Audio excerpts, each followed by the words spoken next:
जिन लोगों को लगता हो कि मेरे बच्चे गलत रास्ते पे जा रहे हैं, इसका मतलब है कि उनकी बुद्धि भटक चुकी है, मलिन हो चुकी है। तो मलिन हुई बुद्धि को तेजोमय कैसे किया जाए, तो आप सबको ये बात सुननी चाहिए। पहला प्रयास तो ये करो कि मेरी संतान गुण निधि के जो पूर्व चरित्र है उस जैसी न हो।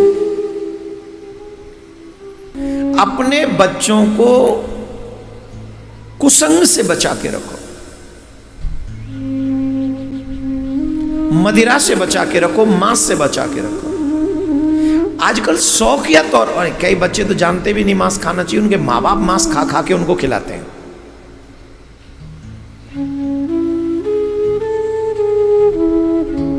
माँ बाप मांस खिलाते उसे। अरे भाई, मांस खाने से बुद्धि मलिन होती है, मांस खाने से बुद्धि भ्रष्ट होती है, मांस खाने से अच्छे विचार नष्ट हो जाते हैं। मदिरा पीने से भी सेम। प्याज लहसुन क्यों नहीं खाते हम लोग?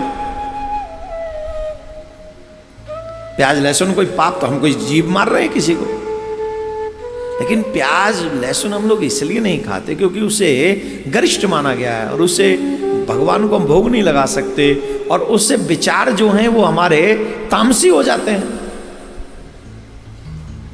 सिर्फ हमारे विचार दूषित न हो जाएं, हमारे विचार तामसी न हो जाएं, हमारे विचार सात्विक होने चाहिए, तामसी नहीं।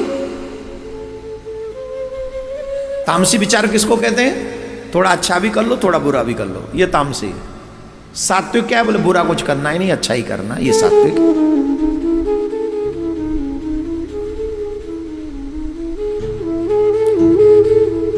तामसिक मामला गड़बड़ है। इसलिए हमारे यहां कहते हैं कि भाई प्याज लहसुन नहीं खाने, मात्र इसलिए, और कोई पर्वत नहीं टूट रहे जिससे हमारे विचार नष्ट ना हो। तो प्रयास करके गलती से भी अपने बच्चों को मांस मत खिलाइए। अब कई लोग कहते हैं अगर हमारे बच्चे मांस नहीं खाएंगे तो एनर्जी नहीं आएगी, इनमें वो पावर नहीं आएगी। घोड़ा कौन सा मांस खा रहा हो बताओ? घोड़ा मांस खा रहा है? हाथी?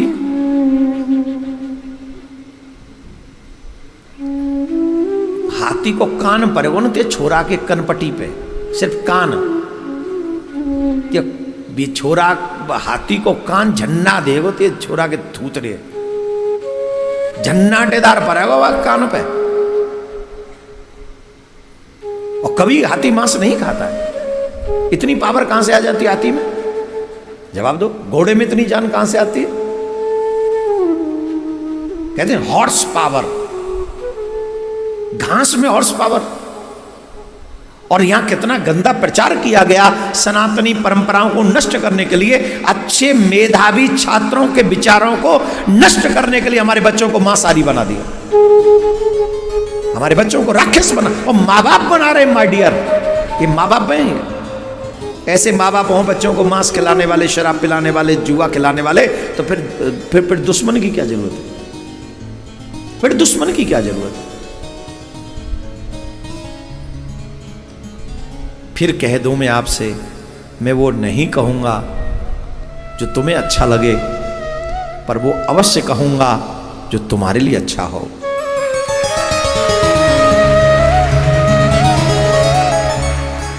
मैं वो अवश्य कहूंगा जो आपके लिए अच्छा। अब तुम उसे लाइक करो कि डिसलाइक करो कि फॉलो करो कि अनफॉलो करो, इट्स अप टू यू, ये तुम्हारे ऊपर निर्भर है। मेरा लक्ष्य है सनातन के जागृति करना, सनातनियों को जागृत करना और सनातनी परंपराओं को बताना। जिसे अच्छी लगे वो मानो, जिसे अच्छी न लगे वो कहीं और जाके देखो। मैं अकेला ही थोड़ी कथावाचक हूं, कुछ ऐसे भी मिल जाएंगे जो तुम जैसी बातें करते होंगे। You can enjoy with them, but मैं ऐसा नहीं हूं। मैं तो आपको कहूंगा अपने बच्चों को मांस, मदिरा, प्याज, लहसुन और जुआ, इन चीजों से बचाओ। खुद भी बचो, उनको भी बचाओ। अब जिनकी बुद्धि मलिन हो गई है उनकी बुद्धि प्रकाशित कैसे होगी, वो उपाय सुनो। आप संध्या के समय अपने बच्चों को कहो कि तुलसी के आगे दीप दान करें, प्रिया कांजू के आगे दीप दान करें, या आपके जो इष्ट हों संध्या के समय शुद्ध देसी घी का दीप जलाएं। और घी भी आपके घर में ही बना हुआ होना चाहिए, बाजार का घी नहीं चलेगा। दूध लाइए, अपने घर में घी बनाइए, उससे दीप जलाइए। उन बच्चों से कहो जलाओ अपने इष्ट के आगे, मंदिर में, अपने घर के मंदिर में और तुलसी के बिरवा के आगे। आपके बच्चे नित्य दीप दान करें, उनकी मलिन बुद्धि में जो अंधकार में चली गई है, वेद कहते हैं तमसो मां ज्योतिर्गमया। दीप क्या करता है? दीप ज्योति नमस्तुभ्यम, दीप ज्योति जनार्दन, दीपो में हरतो पापम, दीप ज्योति नमोस्तुते।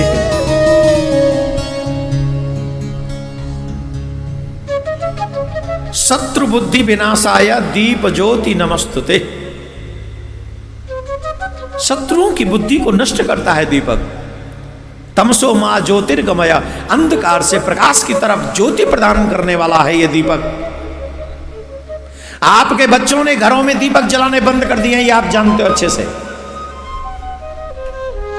मोबाइल की टॉर्च तो जला लेते हैं, दीप नहीं जलाते। आप अगर अपने बच्चों को तेजोमय होते हुए देखना चाहते हैं, आप अगर अपने बच्चों में बुद्धि तीव्र करना चाहते हैं, तो मेरे कहने से अपने बच्चों को एक तो खुद काम करिए कि घर में दीपक घी बनाइए। बाजारू घी नहीं चलेगा उसका कोई। अगर बाजार के घी से आप दीप जलाते हो तो आई डोंट नो। अगर दीपक नहीं है तो ये जो दिव्य वरदान का वो जो है ना, क्या बोलते हैं, धूप, उसमें अगरबत्ती, वो जलवाइए उनसे कह के।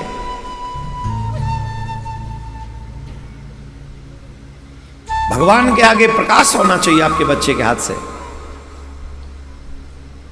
दूसरा एक और बात, अपने बच्चों को कहिए कि भगवान गणेश को दुर्वा अर्पित करें। उसको ये मत कहना कि तेरी बुद्धि मलिन हो गई है इसलिए मैं तुझसे कह रहा हूं कि तू अगर दुर्वा अर्पित कर, तेरी बुद्धि सही हो जाएगी। तो और रूठ जाएगा वो। एक तो पहले ही से उसकी जिन्स फटी है, फिर वो उसकी बुद्धि भी फट जाएगी, क्रैक हो जाएगा, पागल हो जाएगा। पागल समझते हो क्या मुझे? लड़ेगा। ये नहीं कहना है उनको, ये कहना है बेटा दीप प्रज्वलित करने से और दुर्वा चढ़ाने से। दुर्वा चढ़ाना है गणेश जी पे। गणेश जी पे क्यों चढ़ाना है? क्योंकि गणेश जी को बुद्धि का प्रदाता कहा गया है। गणेश जी कौन है? रिद्धि सिद्धि के दाता, रिद्धि सिद्धि देते हैं। दुर्वा उनको अधिक प्रिय है। जो गणेश जी को दुर्वा चढ़ाते हैं, गणेश जी उनकी मनोकामना पूर्ण कर देते हैं। इसलिए दो काम मेरे कहने से अपने बच्चों में पकड़वाओ। दो काम मेरे कहने से अपने बच्चों से करवाओ ही करवाओ, और आपको करवाना चाहिए। कौन कौन से काम है? कौन कौन से? एक और बात बताएं, सुन लो, शॉर्ट में सुना देते हैं 5 मिनट में ये कथा आपके बच्चों के लिए, बहुत शॉर्ट में। एक तो सनातनियों का एक एक ही दीपक जल रहा है। दूसरी तो बत्ती भी नहीं चाहते ये लोग, एक ही दीपक है। और वो घर का दीपक जो है बाइक लेके बिना हेलमेट के भाग रहा है, और सड़क पे तमाम ट्रक और ये ठेला वेला घूम रहे हैं। तो कोई, मैं तो खुद चाहता हूं, भगवान प्रिया कांजू से प्रार्थना करता हूं किसी भी सनातनी का दीपक कभी न बुझे, कभी भी ना। तो आपके घर का दीपक कभी न बुझे, उसके लिए आप अपने बच्चे को एक दिनचर्या प्रदान कर दीजिए। सूर्य को जल चढ़ाने के बाद शिवलिंग पर जल जरूर चढ़ाना है, और जल चढ़ाते समय कुछ ज्यादा न बोल सको तो नमः शिवाय नमः शिवाय नमः शिवाय नमः शिवाय, सिर्फ नमः शिवाय बोलो। क्या होगा उससे? आपके बच्चे के जीवन में जो भी छोटी छोटी घटना होंगी, सिर्फ नमः शिवाय मंत्र के जाप करने से और जल चढ़ाने से वो समस्त समस्याएं समाप्त हो जाएंगी तत्क्षण। अब आप कहेंगे हम आपकी बात कैसे मान लें, प्रमाण दो, तो प्रमाण लो। काशी में एक ब्राह्मणी थे, उनकी कोई संतान नहीं थी। उन्होंने शिव जी की तपस्या की। बहुत शॉर्ट में सुना रहा हूं क्योंकि कथाक्रम पूरा होने का समय हो गया है, इसलिए मैं इसे शॉर्ट में सुना रहा हूं। आप ध्यान से सुने, सिर्फ 5 मिनट की, 6 भी हो सकती हैं, इतने की होगी। तो उन्होंने शिव जी की स्तुति की, प्रार्थना की। शिव जी प्रसन्न हो गए। बताओ क्या चाहते हो? बोले महाराज घर अशांतल है, संतान नहीं है। शंकर भगवान बोले हमसे क्या चाहते? बोले एक संतान मिल जाए अच्छा रहे। बोले ठीक है, हम आशीर्वाद देते हैं, तुम्हारे घर में एक पुत्र होगा, लेकिन अल्पायु होगा, 5 वर्ष का होगा। कई जगह 5 वर्ष लिखा है, कई जगह 12 वर्ष लिखा है। आपको जहां सुटेबल लगे, न 5 पूरे हैं न 12 पूरे हैं, शॉर्ट ही हैं दोनों। अलग अलग शास्त्रों, अलग अलग जगह पे कई अलग अलग कल्प की बात हो सकती है, आप ऐसे कह लो। शंकर भगवान ने कहा 5 साल का पुत्र होगा। अब खुशी भी और दुखी भी। 5 साल का बालक क्या होगा? भगवान कह गया दृश्य। बालक हुआ, मन में उतनी प्रसन्नता नहीं कि वो 5 साल का ही होगा। फिर भी जो क्रियाएं हैं करने वाली वो की गई। 4 साल का बालक हो गया, चिंता हो गई। एक दिन एक संत आए, देखा ब्राह्मण उदास हैं, पूछा क्या है? बोले महाराज क्या बताएं, कुछ कह नहीं सकते। बोले कुछ तो बताओ। बोले ये बालक है, 4 साल का हो गया, 1 साल बाद ये नहीं रहेगा। बोले देखो भगवान की लीला तो कोई नहीं टाल सकता, हमारे कहने से एक काम करो, गंगा तट पे वास करो और तमाम संतों को प्रणाम करो। इस बच्चे को ले जाओ और नित्य बालक साष्टांग प्रणाम करे। जो संत दिखे, किसी सिद्ध संत का आशीर्वाद मिल जाएगा तो आनंद आ जाएगा। बोले महाराज इस बात से कैसे पता चलेगा वो संत सिद्ध हैं? बोले सिद्ध ढूंढने जाओगे तो 1 साल निकल जाएगी, न जाने कितनी साल निकल जाए सिद्ध ढूंढने में। तो तुम बोले गंगा जी के किनारे पे चले जाओ, सबको ही सिद्ध समझो, सबको प्रणाम करवाओ। और ये बात समझ में आ गई। और ब्राह्मण बालक अपने बालक को लेकर गया, और ब्राह्मण बालक ले जाकर जो भी संत आ जाता वो उस बालक श्रद्धा से साष्टांग दंडवत करता, साष्टांग। सब आशीर्वाद देते, प्रसन्न रहो, आनंद करो, दीर्घायु रहो। जब उस बालक की आयु में बहुत कम दिन बचे थे, लगभग 3 दिन बचे थे, संयोग देखिए गंगा स्नान करने के लिए सप्तऋषि आए। और जब सप्तऋषि आए तो इस बालक ने अन्य संतों की तरह प्रणाम कर दिया, साष्टांग। और जैसे ही साष्टांग प्रणाम किया तो उन सप्तऋषियों के मुख से निकल गया चिरंजीवी भवः, चिरंजीवी भवः, चिरंजीवी भवः।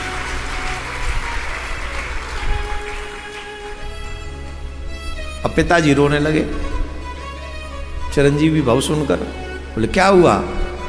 बोले कुछ नहीं, अभी तो इस बालक की आयु में 3 ही दिन बचे हैं। बोले तुम्हें कैसे पता? तो उन्होंने बता दिया ये घटना है, 3 दिन बाद 5 साल पूरे हो जाएंगे। सप्तऋषि बोले ये तो हमारा वचन झूठा हो जाएगा, फंस गए हम तो। बोले एक बात बताओ, तुम ये बालक हमको दे सकते हो आज? अरे तुम्हें 3 दिन बाद छोड़ना, तुम आज छोड़ दो, तुम तो ये समझो आज ही गया। तो हृदय पर पत्थर रखकर कहा ले जाइए। और सप्तऋषि उस बालक को ले जाकर कहां पहुंचे जानते हो? सीधे ब्रह्मलोक। और बालक से कहा जैसे हमें प्रणाम किया था बाबा को प्रणाम करो, ये हम सब के बाबा हैं, ब्रह्मा बाबा, प्रणाम करो। और बालक ने साष्टांग दंडवत किया। सप्तऋषियों ने भी प्रणाम किया। तो सप्तऋषियों ने प्रणाम किया, बाबा ने प्रणाम किया, और बच्चे ने प्रणाम किया। ब्रह्मा जी तो ब्रह्मा जी, चिरजीवी भव चिरजीवी भव, चिरंजीवी भव चिरंजीवी भव चिरंजीवी भव।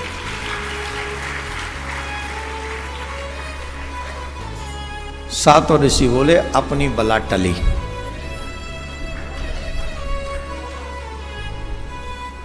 ब्रह्मा का वचन सुनकर ऋषि मंडली हंसी, अपनी बला टली, अपनी बला टली।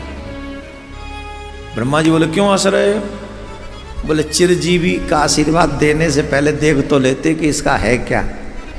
2 दिन बचे, 2 दिन। पूरी घटना सुनाई तो ब्रह्मा जी ने कहा फिर क्यों लेके आए तुम हमारे पास इसे? बोले बच्चे संकट में होते तो किसके पास ले जाते हैं? पितामह बने हो तो आप ही के पास लाएंगे। हम ही तो संकट में फंस गए थे, गए थे गंगा जी स्नान करने, हमने चिरजीवी कह दिया तो फंस गए थे हम। तो अपना संकट हमने अब आपको सौंप दिया, अब आप जानो, आपका काम जाने। ब्रह्मा जी बोले तो हमारा वचन झूठा हो जाएगा। बोले अब आप कुछ करो, 2 ही दिन बचे हैं। बोले चलो, जैसे तुम आए वैसे तुम चलो हमारे संग, फिर चलो। तो सीधे शंकर भगवान के पास में ले गए। और शंकर ब्रह्मा जी ने सिखा दिया था जैसे बेटा हमसे प्रणाम किया था वहां 3 और एक्स्ट्रा प्रणाम करना।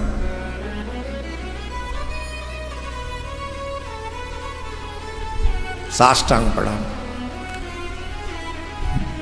मुस्कुरा दिए भगवान, चिरजीवी भव वहां भी कह दिया।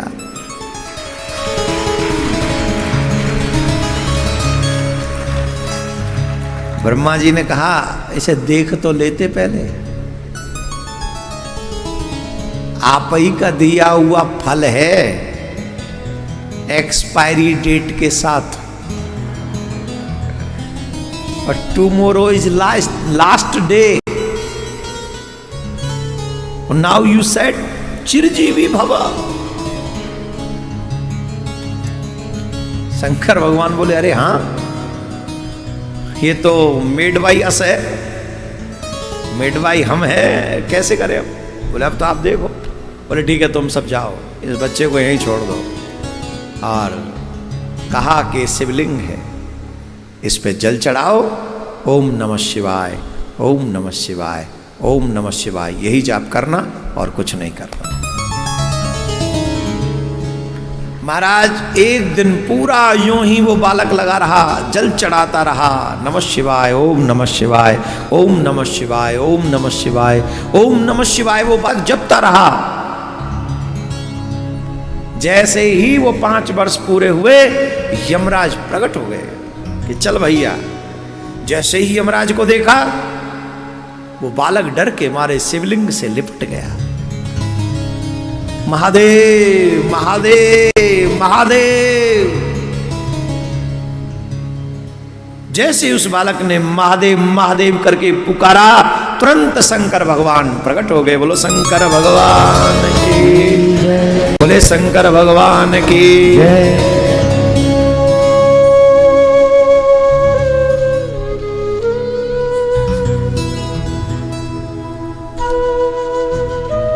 शंकर भगवान ने कहा कहो धर्मराज क्या कर रहे हो?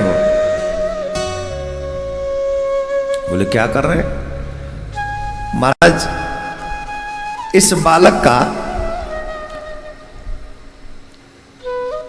अंतिम दिन है और आज हम इस बालक को ले जाने के लिए आए। आप ही का बनाया हुआ नियम है। क्यों? भगवान ने पूछा कितने साल की आयु है इसकी? बोले 5 साल की। 5 साल की? बोले हाँ। तो वो 5 साल कौन से? वो 5 साल तुम्हारे के हमारे? बोले महाराज ये तो हम नहीं समझे। तुम्हारे के हमारे ये तो हम नहीं समझे। बोले इसे जीवन